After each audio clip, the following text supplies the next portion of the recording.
ছিল, তার যত ভালো কাজ ছিল, ওই সময় কবরের জিন্দেগিতে তার ভালো কাজগুলা কবরের মধ্যে উপস্থিত হইয়া যাইবে। ফেরেশতারা বলবে, আযাবের ফেরেশতা বলবে, আমরা পায়ের দিকে চলো, তাকে আযাব দেব। ওই সময় পায়ের দিকে যাবে সে নামাজে। আমরা যারা নামাজ আদায় করে খাঁটি ভাবে, যারা মুমিন মুসলমান নামাজ আদায় করে, ওই নামাজ যাদের কবুল হবে, ওই সমস্ত নামাজ কবরের মধ্যে গিয়ে সাহায্যকারী হিসাবে উপস্থিত হবে। ফেরেশতাদের জিজ্ঞাসা করে, ফেরেশতারা ওই ব্যক্তি হাঁটিয়া হাঁটিয়া নামাজ পড়তে গিয়েছে আর নামাজের মধ্যে অনেকক্ষণ দাঁড়াইছে, এই জন্য ফেরেশতারা তোমরা তার পায়ের দিকে কখনো আঘাত করতে পারবে না। তারপরে মাথার দিকে আসবে, মাথার দিকে আসার পরে ওই সময় ফেরেশতারা যখন আযাব দিতে শুরু করবে, এর আগে ওই সময় তার যে হজ ছিল, যে হজ যাকাত ছিল, ওই সমস্ত ইবাদত, ওই সমস্ত সওয়াব তার মাথার দিকে তাকায়া থাকবে।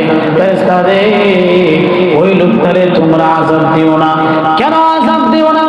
কারণ এই ব্যক্তিটা মানুষের সাহায্য করেছে, হজ করেছে, বিভিন্ন জিহাদ করেছে, ভালো ভালো কাজ করেছে। আমরা তার পক্ষে এসেছি উকিলাতি করার জন্য, আমরা তার পক্ষে এসেছি সুপারিশ করার জন্য। ফেরেশতারা ওই সময় আর আযাব দেওয়ার কোনো ক্ষমতা রাখে না। ওই সময় ফেরেশতারা যায় হাতের দিকে, হাতের দিকে যাওয়ার পরে হাত দুইটা দেখায় বলবে, ও ফেরেশতার দল, তার হাতের দিকে যায় না, কারণ ওই ব্যক্তি বেশি বেশি আসে হাত দিয়া মানুষের দান করত। জোরে বলো না সুবহানাল্লাহ। উসমান রাদিয়াল্লাহু তাআলা যখন কবরের পাশে দিয়ে যাইতেন, তখন হযরতে তিনি কান্না করতেন। হযরত উসমান জাহান্নামের বয়ান শুনলে কাঁদতেন না। ওনাকে কেউ যদি আঘাত করত অথবা জিনিসপত্র ধ্বংস করত, তিনি কিন্তু কাঁদতেন না। কিন্তু হযরত উসমান যখন কবরের পাশে দিয়ে যাইতেন, ওই সময় উসমান কবর দেখিয়ে তিনি বসে পড়ছেন কিংবা দাঁড়ায় থাকতেন। কান্নাকাটি করার পরে কবরবাসীর জন্য তিনি আল্লাহর কাছে মোনাজাত করে তারপরে সেখান থেকে যাইতে। আর বলেন, হে সাহাবায়ে কেরামরা, জাহান্নামের কথা বললে আমার চোখে পানি বের হয় না, জাহান্নামের কথা শুনলে আমার বড় আঘাত লাগে না।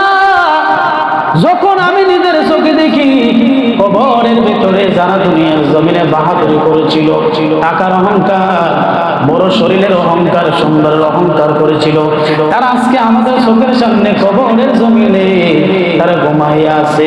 আর ওই সময় যখন মনে হয় প্রত্যেকটা মানুষের প্রথম মঞ্জিল হলো প্রত্যেকটা মানুষের কবর, ঠিক না? আমরা প্রথম ধাপ হচ্ছে কিন্তু কবর।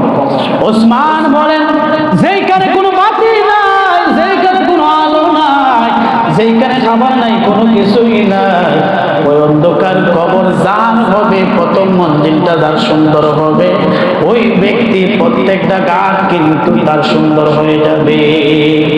হযরত উসমান বলেন, যারা কবর জমিনে আটক হয়ে যাবে আর যত ঘাট থাকবে প্রত্যেকটা ঘাট ব্যক্তি আটক হয়ে যাবে, ঠিক না? ঠিক না? হযরত উসমান বলেন, কবর দেখলে আমার কান্না আসে, কারণ আমি উসমানও একদিন দুনিয়ার জমিন থেকে বিদায় হয়ে যাব। আমি উসমান জানি না ওই কবর আমার সঙ্গে কেমন ব্যবহার করবে। এই জন্যে কবর দেখলে আর ভিতরটা বেঁধে রাখতে পারি না। এই জন্যে আমি উসমান কবর দেখলে আর ঠিক রাখতে পারে না।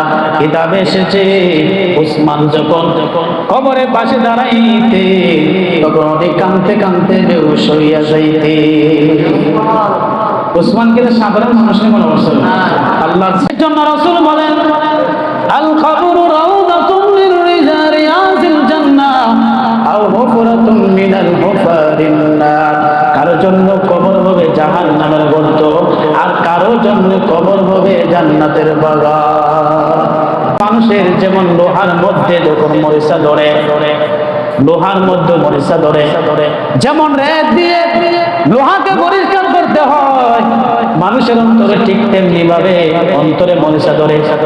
আর এই মরিচা ধরার সরানোর জন্য রাসূল বলেছেন বেশি বেশি করিয়া তোমরা দুনিয়ার জমিনে বেশি বেশি করিয়া মৃত্যুর কথা স্মরণ করবা, কবরের কথা তোমরা স্মরণ করে আল্লাহর কাছে মাফ চাইবা। আমরা যারা জীবিত আছি এরা তিনটা আযাবের সামনে আমাদের আছে, যারা মারা গেছে এরা তিনটা জিনিস থেকে মুক্ত পাইছে। এক নাম্বার আজরাইলের বিকট চেহারা, দুই নাম্বার হলো আজরাইলে যা কিছু অত্যাচার করেছেন অর্থাৎ মৃত্যুর সময় যা কষ্ট হয়েছে এরা এটা থেকে মুক্ত পাইছে। তিন নাম্বার হলো কবরওয়ালা জানে সে জান্নাতি কিনা জাহান্নামী। এই তিনটা থেকে কবরওয়ালারা যারা মারা গেছে এরা কিন্তু নিশ্চিত হয়ে গেছে।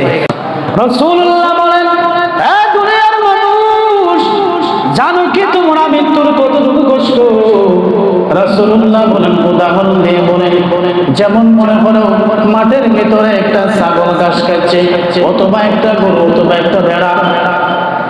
এই ছাগল কিংবা এই ভেড়াকে যদি কোনো মানুষ কয়েকজন মিলিয়া ওই ছাগলটার শরীর থেকে যদি দেহ থেকে যদি তার চামড়াটা এইভাবে টানিয়া টানিয়া ছেঁড়া হয়, রাসূল বলেন তার চাইতে দ্বিগুণ কষ্ট হবে প্রত্যেকটা মানুষের মরণের সময়।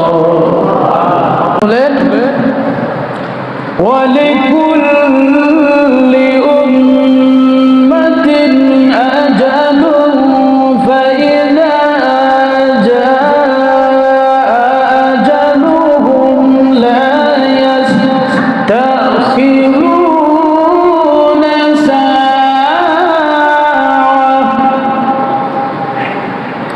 সাআতান ওয়ালা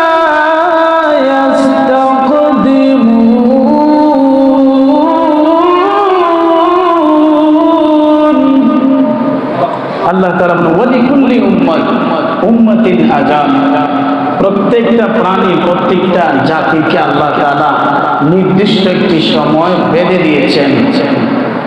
ফাইদা জাআ আজালুহুম লা ইস্তাখিরুনা সাআ, যখন তার কাছ থেকে নির্দিষ্ট সময় ফুরিয়ে যাবে, অর্থাৎ তার হায়াতের সময় যখন ফুরিয়ে যাবে, তখন ওই ব্যক্তি তার মৃত্যুকে সামনে নিতে পারবে না, কল্যামাইতেও পারবে না, আগাইতেও পারবে না। ঠিক নির্ধারিত সময়ে কেউ একটা সেকেন্ড পেছন দিকে নিতে পারবে না, আবার কেউ একটা সেকেন্ড সামনের দিকে আনতেও পারবে না।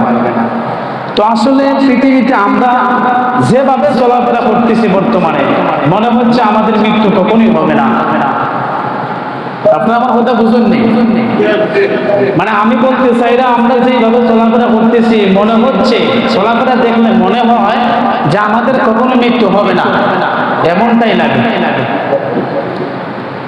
রাসূলুল্লাহ বলেন যার অন্তর মরে যায় তার নামাজের কোনো দরদ থাকে না, কোরআন তেলাওয়াতের দিকে দরদ থাকে না, ভালো কাজের দিকে তার দরদ থাকে না, সম্মানীকে সম্মান দিতে তার ইচ্ছা করে না, রাসূলের হাদিস শুনতে তার ভালো লাগবে না, কারণ অন্তরটাই মরে গেছে।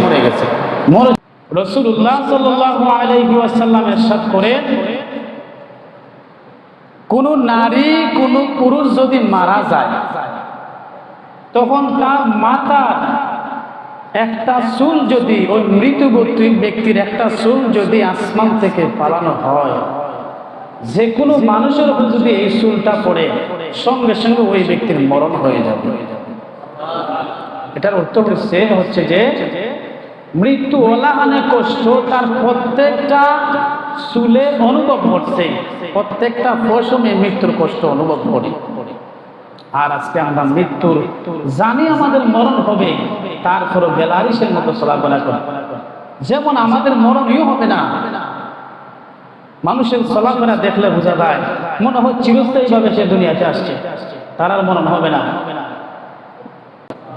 হযরত ইব্রাহিম আলাইহিস সালাতু ওয়াস সালাম একদিন রসিকতা করে বললেন, ও আজরাইল, তুমি যে মানুষের জান নেও আমি একটু দেখতে চাই। আজরাইল ওই সময় জবাব দিয়েছে, হে ইব্রাহিম আল্লাহর খলিল, আমি যে মানুষের জানটা নেই, যদি এই দৃশ্য আপনি দেখেন তাহলে আপনি টিকতে পারবেন না। সুবহানাল্লাহ। আজরাইল ইব্রাহিম খলিলুল্লাহকে এই কথা প্রশ্ন করেছে যে আমি যেই রূপে মানুষের জান নেই, যদি এটা তুমি দেখো তোমার হুঁশ থাকবে না। ইব্রাহিম নবী বললেন, ও আজরাইল, আমি তারপরেও একবার তা দেখতে চাই, তুমি গুনাহগার কিংবা মানুষের জান কোন রূপে আদায় করো, তোমার দেহ, তোমার চেহারাটাকে কিভাবে পরিবর্তন করো, তারপর আমি দেখতে চাই।